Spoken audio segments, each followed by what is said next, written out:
자, 창세기 19장 30절부터 볼게요. 창세기 19장 30절. 롯이 소알에 거주하기를 두려워하여 두 딸과 함께 소알에서 나와 산에 올라가 거주하되 그 두 딸과 함께 굴에 거주하였더니 큰 딸이 작은 딸에게 이르되 우리 아버지는 늙으셨고 온 세상의 도리를 따라 우리의 배필될 사람이 이 땅에는 없으니 제가 읽을까요? 우리가 우리 아버지에게 술을 마시게 하고 동침하여 우리 아버지로 말미암아 후손을 이어가자 하고 그 밤에 그들이 아버지에게 술을 마시게 하고 큰 딸이 들어가서 그 아버지와 동침하니라. 그러나 그 아버지는 그 딸이 눕고 일어나는 것을 깨닫지 못하였더라. 이튿날 큰 딸이 작은 딸에게 이르되 어젯밤에는 내가 우리 아버지와 동참하였으니 오늘 밤에도 우리가 아버지에게 술을 마시게 하고 너가 들어가 동침하고 우리가 아버지로 말미암아 후손을 이어가자 하고 그 밤에도 그들이 아버지에게 술을 마시게 하고 작은 딸이 일어나 아버지와 동침하니라. 그러나 아버지는 그 딸이 눕고 일어나는 것을 깨닫지 못하였더라. 롯의 두 딸이 아버지로 말미암아 임신하고 큰 딸은 아들을 낳아 이름을 모압이라 하였으니 오늘날 모압의 조상이요 작은 딸도 아들을 낳아 이름을 베남이라 하였으니 오늘날 암몬 자손의 조상이었더라. 아멘. 예. 이거 우리 어머니가 성경을 처음 읽으시고 이 대목에서 너무 놀래가지고 이럴 수가 있나, 어떻게 아버지하고 딸들이 관계를 해서 이 자식을 낳을 수 있는가, 성경이 이래도 되는 것이냐 하고 이제 저한테 막 물었었던 기억이 나요. 처음 교회를 나가서 워낙 이제 윤리적이었던 분이었는데 성경을 보니까 말도 안 되는 사건이 적혀 있으니까 어머니 놀래서 저한테 물었던 기억이 나는데, 그때는 저도 사실 이 사건을 어떻게 볼지, 그때는 제가 대학생이었으니까 정확히 몰랐어요. 마찬가지로 이제 이 말씀도 동일하게 어떤 복음의 관점으로 이 성경을 보지 않으면 오늘날 예를 들어서 윤리적, 도덕적, 혹은 양심적 그렇게 이 성경을 보게 되면 이런 사건 자체가 여기 왜 들어가 있는지 정말 납득하기 힘들어요. 이제 그만큼 인간이란 존재가 무슨 일을 저지를지를 사실 인간은 모릅니다. 아무리 본성을 틀어막아도 그 본성 자체가 이렇게 마치 공기가 작은 틈에도 스며드는 것처럼, 안철수 그 선거 버스에서 2명인가 죽었다고 나왔더라고요. 일산화탄소 중독으로. 그런 어떤 기체가 뚫고 들어오듯이 사실 이제 인간의 본성이라고 하는 것은 어떠한 도덕적 통제도 사실 막을 수 없거든요. 그러니까 아무리 막아놔도 인간의 본성은 정말 공기처럼 스며 올라와서 사람을 잠식하는 거니까. 자, 그래서 오늘 이 말씀으로 처음 보는 것은 뭐냐 하면, 일단 모든 인간이 정말 다양한 어떤 행동, 짓을 할 수 있다는 거 하나 우리가 알 수가 있는 거고, 인간이란 어떤 존재인가, 인간이란 어떤 존재인지를 성경은 그걸 숨기질 않아요. 누가 숨기느냐? 의롭게 살고 싶고 바르게 살고 싶고 인간의 인간다움을 주장하는 사람들, 그러니까 인간이야말로 정말 고귀하지 않겠는가라고 이제 인간의 가치를 믿는 사람들은 스스로를 숨기죠. 인간의 가능성을 믿는 사람들은 최소한 인간의 어떤 양심, 도덕으로 바른 사회를 만들 수 있다는 것처럼 이제 속일 수 있다는 거. 근데 성경은 거기에 대해서 감추지 않고 한번 봐라 말이지. 이것이 너희들 인간들의 어떤 본성이라는 사실을 계속 보여준다는 것이 중요해요. 그래서 우리가 얼마나 말하자면 하나님 앞에 그러니까 육신의 본성에 충실한 존재들인지를 먼저 쫙 이 전제를 하고 깔아놓고 나서, 그러기 때문에 인간에게는 어떤 구원의 희망이 없다는 사실을 자꾸 말씀해주고 있죠. 제가 소설을 보거나 유명한 그런 작품들을 보면, 소위 노벨상을 받은 그런 작가 작품들을 보면 특징이 하나 있는데, 그건 뭐냐면 인간에게 과연 희망이 있는가를 계속 물어요.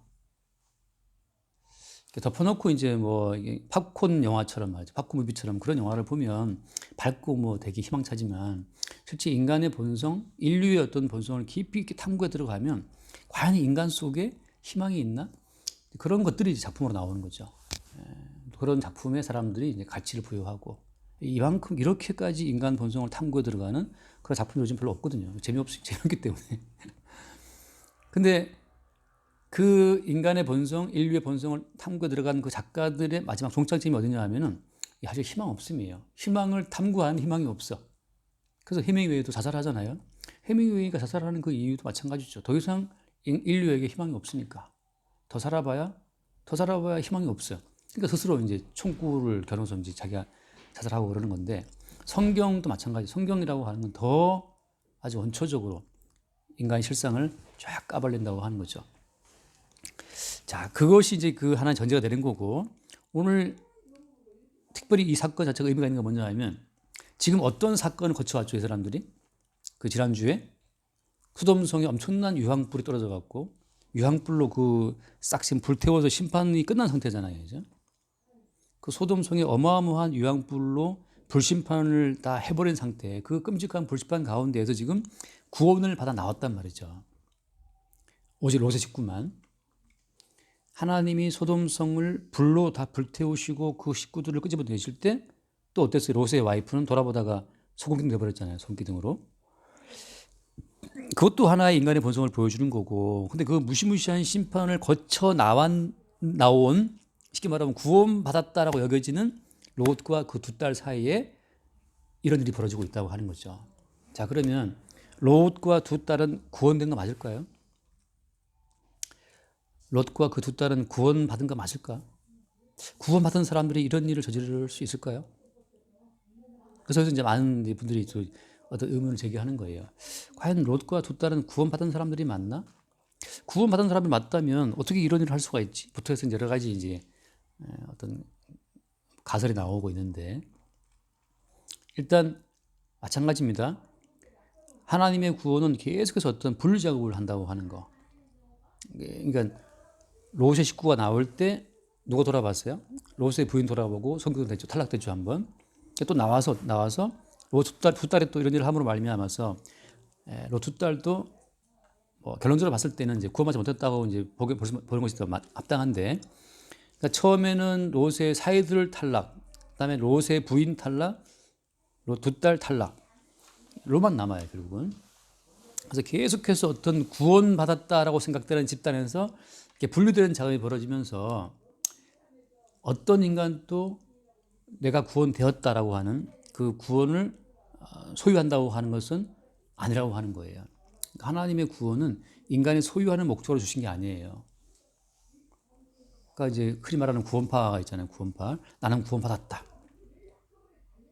내가 그것을 우연히 나 몰라, 박진영이라는 그 JYP인가 그 사람이 어떤 그 성경 설교 비슷하게 하는 걸 봤어, 우연히. 그래서 깜짝 놀랐어. 이 사람이 왜 이걸 하고 있지? 근데 이제 뭐 여러 썰도 많더라고. 뭐 구원파 뭐 무슨 사위 뭐 아무튼 그런 말도 많은데, 그 사람이 이제 어떤 게 이제 질문 대답하면서 이런 말을 해요. 어떤 사람이 물어봤어요. 어떻게 구원받았는지 아느냐라고 물어봤을 때 박진영 그 가수인가 그 사람이 했던 답변이 뭐냐면, 내 마음이 평안하니까, 내 마음 평안함, 의심이 없기 때문에 구원됐다라고 생각한다고 하더라고요. 근데 그것은 어때요? 맞을까요?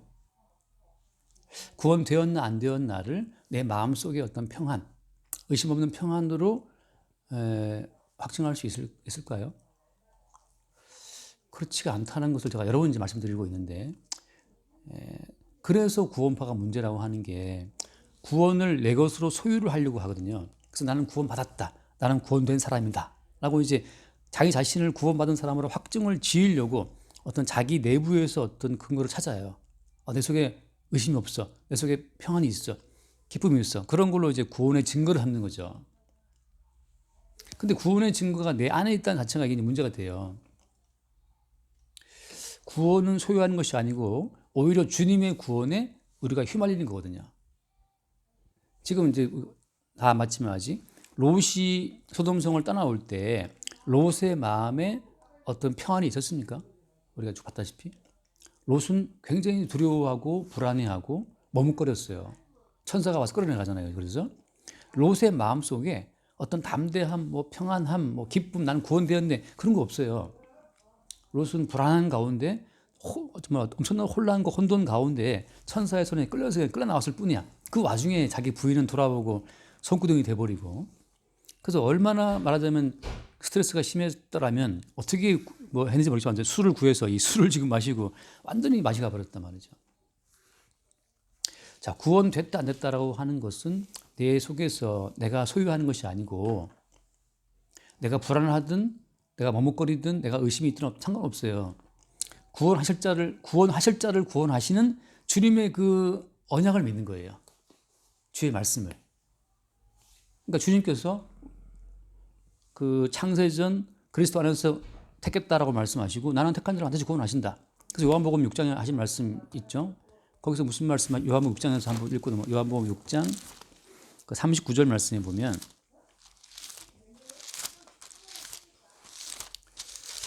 요한복음 6장 39절을 볼게요. 나를 보내신 이의 뜻은 내게 주신 자 중에 내가 하나도 잃어버리지 아니하고 마지막 날에 다시 살리는 이것이니라. 여기 보면 나를 보내신 뜻 아버지 뜻인데 하나님 아버지의 뜻은 그 내게 주신 자 중에 하나도 잃어버리지 않는다라고 하는 거죠. 그러니까 이미 언약 가운데 아버지 하나님께서 예수님에게 주시기로 약속한 그 모든 하나님 백성은 한 명도 잃어버리지 않고 다 살리신다고 하는 거죠. 이 약속을 믿는 거예요. 내가 편하다, 내 속에 의심 없다. 그 내 속에 증거인 것이 아니고 아버지와 아들 사이의 언약을 믿는 거죠. 그러니까 내가 의심하든 머뭇거리든 불안하든 상관없어요. 아버지와 아들 사이에 약속된 그 사람은 한 명도 잃지 않고 다 구원된다는 그 사실을 믿는 거죠, 그냥. 그럼 우리도 물어보죠. 목사님, 그러면 내가 만약에 아버지가 아들 주신 거기 내가 안 속하면, 그죠? 그런 말 나올 수 있잖아요. 만약에 아버지가 아들을 주셨다는 그 가운데 내가 없으면 어떻게 되는 거냐? 라고 물어볼 수 있잖아요. 그러나 여기서 성경은 뭘 말합니까? 내 입장에서 내가 구원받을 자입니까? 아닙니까? 내 입장에서 물어볼 여지를 성경은 그걸 주지 않아요. 네가 물어볼 어떤 주제, 입장이 안 된다고 하는 거죠. 오직 택하신 자, 부르신 자, 언약 가운데서 확정하신 그분의 어떤 의지만이 중요하지. 나는 꼭 구원돼야 됩니다. 어떻게 하면 구원될 수 있겠습니까? 그렇게 물어보는 것 자체가 지금 자기의 구원을 어떤 타겟으로 삼고 예수를 잡고 있는 거거든요. 그 자기의 구원을 어떤 목표로 해서 예수의 이름을 부르는 그 자리에 항상 종교와 이제 그 그 신천지 같은 거 그런 이단과 그리고 우상의 종교가 나오는 겁니다. 우리가 이 땅에 태어날 때 저는 정씨고 이제 이씨잖아요. 여기는 최씨고. 근데 나기 전에 우리의 성실 우리가 결정했나요?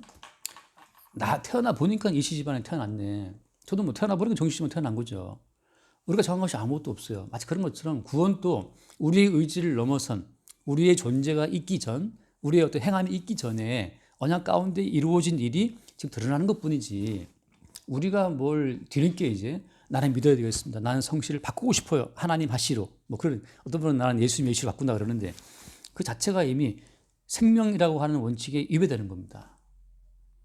그럼 그때부터 이제 억지가 나오게 되고 자기 정성이나 헌신을 바쳐가지고 신의 마음을 돌리고자 하는 우상 숭배가 나오는 거죠. 그래서 우상은 다 인간 욕망의 어떤 투영이에요. 인간의 욕망에 반영되어서 우상이 나오는 거거든요. 지난주에 오해배처럼 금송아지라고 하는 것은 인간들의 욕망에 반영된 하나님의 이미지거든요. 그러니까 내가 믿는 하나님은 우리를 부하게 해주시는 분, 이 금송아지거든요. 요즘에 이제 강남 같은 데 가면 이제 우리가 믿는 하나님은 윤리적, 도덕적, 흠없는 분, 거룩하신 분으로 생각해서 자기의 삶을 돌아본다고 또 막 애쓰는 분들이 많아요. 가만히 돌아보면 이게 공자의 제자인지 저는 헷갈릴 때가 있는데, 자, 그래서 오늘 이 말씀 자체는 어떤 구원의 하나님의 역사가 지금 계속 롯의 집안에 닥쳐가지고서 롯의 사유들을 잘라내고 롯의 와이프 잘라내고 두 딸 잘라내고 마지막에 롯만 딱 남기는데, 자, 이제 롯은 구원됐다고 성경에 나왔기 때문에 말씀드리는 겁니다. 롯은 구원됐는데, 그러면 구원된 롯의 입장은 지금 자랑스러운 입장일까요? 내가 하나님을 잘 섬겨서 나는 구원됐어. 이렇게 자랑스러워하는 마음이겠어요? 아니면 자기의 큰딸, 작은딸 관계를 해서 아이를 낳았다라고 하는 그 자체가 그게 롯에게 자랑스러운 자기 인생의 열매겠습니까? 아니면 그게 부끄러운 열매겠어요? 롯은 구원되었지만 나 구원받았다라고 이렇게 자랑할 만한 입장이 지금 못 돼요. 다만 뭘 알 수 있느냐. 이 소돔이라는 도시를 다 엎어버리고 불태워버리고 와이프를 잘라버리고 애들 둘 다 잘라버리고 도대체 떡하니 롯이 나타났는데 이 롯이라고 하는 사람이 얻은 구원이 어떤 구원이냐라고 하는 거. 하나님께서 이루시는 구원은 어떤 구원인지를 롯의 전체 인생을 통해서 그냥 입증해 보이는 하나의 어떤 증거품으로 롯이 있는 거예요. 이게 인간 존엄에 비춰볼 때는 굉장히 반감이 생길 수밖에 없는 스토리예요. 사실 우리는 그렇잖아요. 우리는 뭐 딸들과 잘 지내고 싶지 이런 일을 하고 싶지는 않거든요. 근데 여기서 이제 또 넓게 좀 펼쳐서 이야기를 보면 그렇습니다. 롯의 두 딸은 그럼 왜 아버지한테 술 먹이고 아버지의 씨를 받아서 애를 낳으려 했을까요? 그게 이제 오늘 나오는 말씀인데 거기 31절 31절에 보면 큰딸이 작은딸에게 이르되 큰딸이 선동한 겁니다. 우리 아버지는 늙으셨고 온 세상의 도리를 따라 우리의 배필될 사람이 이 땅에 없으니라고 하잖아요. 자, 여기서 보면 온 세상의 도리를 따라 그런 말을 해요. 자, 세상의 도리라고 하는 것은 뭘 말하는 걸까요? 이 도리라는 말이 영어 성경에서 이제 커스텀이에요. 관습인데 그 시대 문화, 그 시대의 문화, 그 시대의 관습, 그 시대의 가치관으로 봤을 때에는 자녀를 낳아서 후손을 만드는 것이 그 시대의 관습에서는 굉장히 중요한 일이었던 것 같아요. 지금도 물론 중요한 일이죠. 자, 지금 이 시대의 관습은 뭐예요? 이 시대의 가치관은 지금 동영제 나이쯤 되면 지금쯤 돈도 많이 벌어야 되고 뭐 장가도 가야 되고 애들도 키워야 되고 막 그런 게 있어요. 이 시대 가치관으로 보자면 지금 뭐 사업을 했으면 뭐가 잘 되는 게 있어야 되고, 그죠? 이 시대로 보자면 지금 마찬가지죠. 뭐 지금 은퇴를 했다고 하더라도 뭔가 지금 이제 인생 후반전을 막 뭔가를 해 나가야 되고 그런 때란 말이죠. 근데 지금 보면 뭐 그렇잖아요. 우리가 지금 뭔가를 하고 있지만 사실은 이 시대의 가치관을 봤을 때 뭐 윤석열이처럼 뭐 대선 된 것도 아니고 지금, 그죠? 이재명 씨처럼 된 것도 아니잖아요. 우리가 이 세상의 도리를 따라 자기를 바라보는 그 관점이 이 딸들에게 있어요. 자, 이게 왜 무섭냐 하면 하나님은 소돔성 불타는 소돔성 이들을 끄집어내서 구원해 내놨는데 구원을 받고 나서 어때요? 내가 왜 구원되었지? 그죠? 그 엄청난 불심판에서 내가 어떻게 살아나게 되었지? 하나님은 왜 나를 끔찍한 불심판 가운데 나를 이쪽으로 이제 옮기셨을까? 하나님께서 나를 구원하신 그 의도에 대해서는 지금 이 사람들이 아무 생각이 없어요. 그리고 오직 뭐가만 있습니까? 세상의 가치를 따라 살아봐야겠다는 것도. 저는 쉽게 이런 얘기를 드리고 싶어요. 말하자면 이제 물에 빠진 사람을 이제 구해줬더니만 그 사람이 뭘 내놓으라 한다? 보따리 달라는 식으로 똑같이 구원 받았는데 여전히 살아가는 그 모든 가치관은 구원받기 전 세상살이랑 똑같은 거예요. 그래서 이 구원받기 전 세상살이와 똑같은 그 삶을 예수님께서는 뭐라고 딱 정리를 합니까? 이 세상의 도리를 예수님이 정리하는 거 있어요. 자, 읽어볼게요. 세상의 도리를 예수님이 정리하신 그 표현으로 보자면 누가복음 17장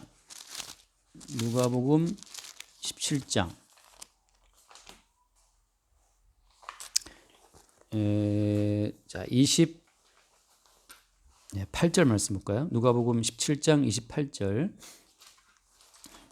그냥 들으셔도 괜찮아요. 같이 하면서도 17장 28절 볼게요. 또 롯의 때와 같으리니 사람들이 먹고 마시고 사고 팔고 심고 집을 짓더니라고 하죠. 자, 그 롯의 시대의 어떤 가치관, 롯의 세상의 도리라고 하는 것은 뭐냐? 먹고 마시고 사고 팔고 심고 집 짓는 거예요. 그 위에 말씀 봐요. 27절.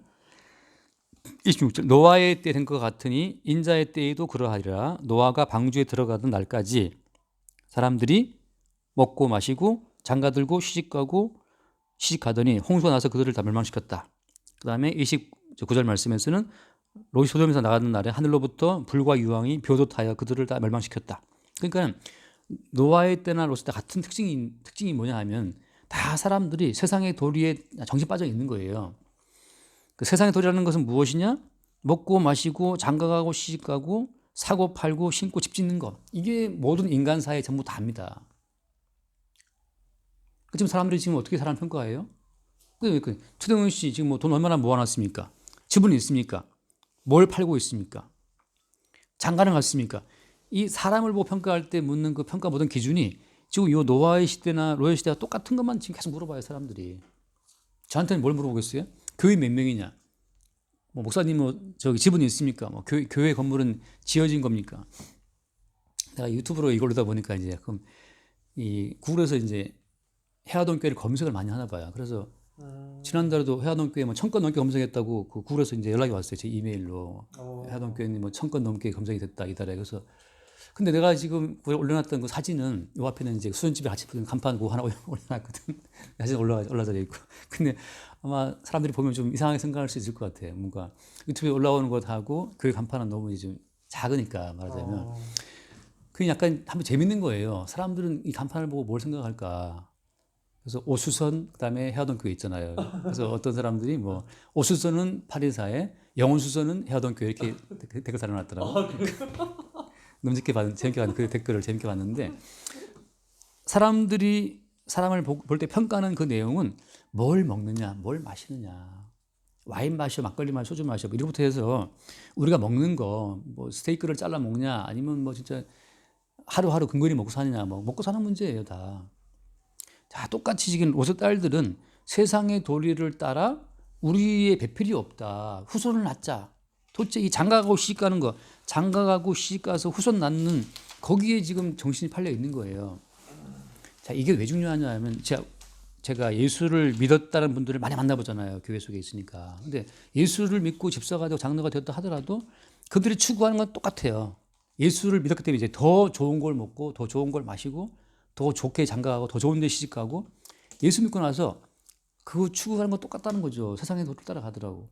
그다음에 세상의 도를 따라서 누가 더 훌륭한 인생을 살아가느냐, 인격자냐, 얼마나 훌륭한 집 가지고 있느냐, 뭐 몇 평 집을 지었느냐, 여기에 다 팔려 있어요. 결국은 예수를 믿어서 그 구원받은 그 효력으로 이 땅에서 뭔가를 좀 더 이루어보자 하는 거, 그렇죠? 이 땅의 가치관 경쟁에서 이겨보려고 하는 그것으로 다 돌아가요. 그것은 뭐냐, 쉽게 말하면 그냥 구원받았다는 외형은 있죠. 지금 나왔으니까 여기 나왔으니까 소돔성에서 구원받은 외형은 있으나 그 내부적으로는 구원이 없는 사람이죠. 그들 내부를 지금 뭘 꽉 채우고 있어요. 무엇이? 먹고 마시고 장가가고 시가고 그걸 꽉 차 있기 때문에 그래서 그들이 하는 건 다 뭡니까? 구원받았지만 나를 구원하신 그분의 의지 뜻은 뭘까를 생각하지 않죠. 그리고 오히려 뭘 생각해요? 이제 구원받았기 때문에 이제 예수 이름으로 한번 잘 살아보자는 쪽으로 가는 거죠. 그 잘 살아본다는 것이 이제 말하자면 형이학적으로 볼 때는 단순히 먹고 마시는 거지만 사실은 뭡니까? 전부 다 내가 경험한 분들 가운데도 예수 믿었으니까 우리 자식은 좋은데 결혼시키고 우리는 좀 더 잘 살게 되고 그 모든 이 땅에서의 어떤 그 가치의 어떤 그 우월한 어떤 지위를 다 예수 믿고 나서 얻게 된 혜택으로 다 이걸 풀이를 하더라고요. 근데 예수님 말씀하시잖아요. 나를 따라오거든 자기를 부인하고 협조를 따라오라. 그 말씀도 있고 또 무슨 말씀합니까? 좁은 길로 가야 된다 말씀하시잖아요. 그러니까 구원받은 사람 입장에서 나를 구원하신 그 뜻이 어디 있는가를 묻는다면 답은 뭐예요? 답은 하나밖에 없죠. 우리를 구원하신 그분의 은혜를 나타내고 증거하는 것 그밖에 없어요. 그래서 다시 한번 읽어볼게요. 이것도 유명한 말씀이니까 사도행전 1장 말씀. 사도행전 1장을 보면 사도행전 1장 우리 다 외웠던 말씀이긴 한데 1장 8절에 보면 1장 8절 오직 성령이 너희에게 임하시면 너희가 권능을 받고 예루살렘과 온 유대와 사마리아와 땅 끝까지 이르러 내 증인이 되리라. 성령이 임하시면 뭐가 된다? 끝에 보면 내 증인 된다. 예수의 증인 되는 거죠. 그러니까 예수님의 증인 되는 그것이 그게 성령께서 임하셔서 구원받은 성도의 남은 인생, 구원받은 성도의 남은 인생의 모든 과정은 예수님의 증인 되는 것으로 이미 확정이 되어 있습니다. 그러니까 구원받은 사람이라면 뭘 말하겠어요? 먹고 마시고 할 때 그리스도 예수로 말미암아 내가 먹고 마신다고 하는 거. 자, 성령을 받아서 구원의 은혜를 입은 사람이란 뭘 말하겠습니까? 장가가고 시집가는 거, 그리스도 예수의 은혜로 말미암아 내가 장가가고 시집간다고 하는 거. 그러니까 모든 것을 예수 그리스도의 은총에 기반을 두고 새롭게 재해석을 해 증거하는 것. 그래서 예수 그리스도의 증인이 되는 그것이 구원받았다고 하는 것이 증거가 돼요. 아까 내가 말씀드렸던 그 박신영 가수 그걸 잠깐 들으면서 이 사람은 또 사람들이 이렇게 또 미혹한다 그래야 되나? 아무튼 또 엉뚱한 구원관을 말하는 거죠. 내 속에 불안이 없고 평안함이 있고 의심이 없으니까 구원된 것이다. 구원의 근거는 내 속에 있지 않아요. 구원된 건 아까 말씀드린 것처럼 언약에 있는 거죠. 언약 속에. 근데 언약 속에 있다면은 자, 구원됐다고 하는 것은 그 무슨 말이냐? 이제 언약에 들어왔다는 거잖아요. 언약 속에 들어와 있기 때문에 언약의 주인이신 예수님만을 증거하는 그것이 구원받은 이후의 삶이에요. 자, 구원받은 사람과 이제 받지 못한 사람하고 외형적인 삶의 차이는 있어요, 없어요? 차이는 없어요. 똑같이 먹고 마시고 장가도 가고 시도 가고 뭐 사고 팔고 하는 거잖아요. 똑같은데 차이점은 어디에 있습니까? 차이점은 예수의 증인으로 먹고 마시는 거고 예수의 증인으로 사고 파는 거예요. 그래서 예컨대 밥 한 끼를 먹어도 그 예수 그리스도의 그 이름으로 은총으로 주신 밥 한 끼를 먹습니다라고 하는 거. 그럴 때 먹고 마시는 것은 이미 소돔성의 그 불심판을 거치고 나와서 말하자면 죽어 마땅한 자인데 그 죽어 마땅한 심판을 거치고 지금 살아있는 이것은 대신 죽으신 예수의 은총으로 내게 주어진 삶이라를 알고 먹고 마시는 거죠. 그러니까 지금 성도의 기반은 완전 달라요. 구원받지 못한 사람의 기반은 세상의 도리 위에 있는 겁니다. 세상의 가치 위에서 그들은 살아가기 때문에 항상 세상의 가치에 쫓겨요. 그리고 뭘 이루어지지 못하면 불안해해요. 이 땅 가치 가운데에서는 이 두 딸처럼 지금 세상의 도리를 따라서 우리는 아이를 못 낳네? 후손이 없네? 그 망한 거네? 근데 구원받은 사람 입장에서 어디에 있는 거예요? 구원해 주신 예수의 희생이 왜 있기 때문에 내가 지금 아들이 없어도 내가 지금 살아있는 것은 소돔의 끔찍한 불심판 가운데 나를 건져주신 예수의 은총이 내가 있다. 너는 왜 아이가 없냐 물어보게 되면 죽을 그 심판에 나를 건져주신 예수 그리스도의 은총이 나를 아이가 없게 했다. 그 말이 이제 예수의 증인이 되는 거죠. 너는 왜 돈이 없냐라고 말하게 되면 나는 마땅히 불심판 가운데 죽어야 될 자인데 대신 예수님이 죽으시고 나를 살게 했는데 나를 대신 살게 하시는 그분이 나를 돈이 없게 살게 하시네. 그게 예수의 증인이죠. 너는 왜 돈이 많냐라고 말하면 난 돈이 많거나 적거나 나는 상관없었는데 나를 죽음에서 구원해 주신 그분이 내게 돈을 맡겨주셨네. 이 돈을 맡겨주신 이유는 뭐 때문이겠어요? 예수님 증거하라고. 누가 물어봐도 이 돈 예수님 주신 거야. 원래 나는 거지가 되어 마땅한 존재인데 소돔성에서 그날 밤에 죽어도 마땅한 존재인데 나를 살게 했단 말이죠. 내 외삼촌이라고 그래야 되나? 그분이 지난달에 통화할 때 전립선 암 때문에 수술을 받고 이제 퇴원해서 집에 갔다 그러시는데 계속 이제 좀 피가 나고 막 그러나 봐요. 그래서 뭐 그런 이제 그 기저귀 같은 걸 하고 뭐 그렇게 한다더라고. 근데 제가 그것도 이제 무슨 장로인가 그럴 거예요. 근데 전립선 암이 퍼져가지고 막 전이가 돼서 사실 죽는다 하더라도 어때요? 죽는다 하더라도 사실 대한민국 사람들은 아무도 알 바 아니에요. 그 식구들 외에는 아무도 뭐 모를 거 아니에요. 언제 사실 죽어도 할 말이 없는 게 인생이거든요. 그죠? 백신 맞고 죽었다. 할 말 없어요. 사람 인생. 어제 안철수 씨 그 선거 유세 차 2명 죽었다. 50대 기사하고 죽었다. 아니 그렇게 죽는 것 자체가 다 인생이기 때문에 왜 죽었냐고 어디 물어봐도 한글할 때가 있습니까? 없어요. 우리 모두 피조물이기 때문에.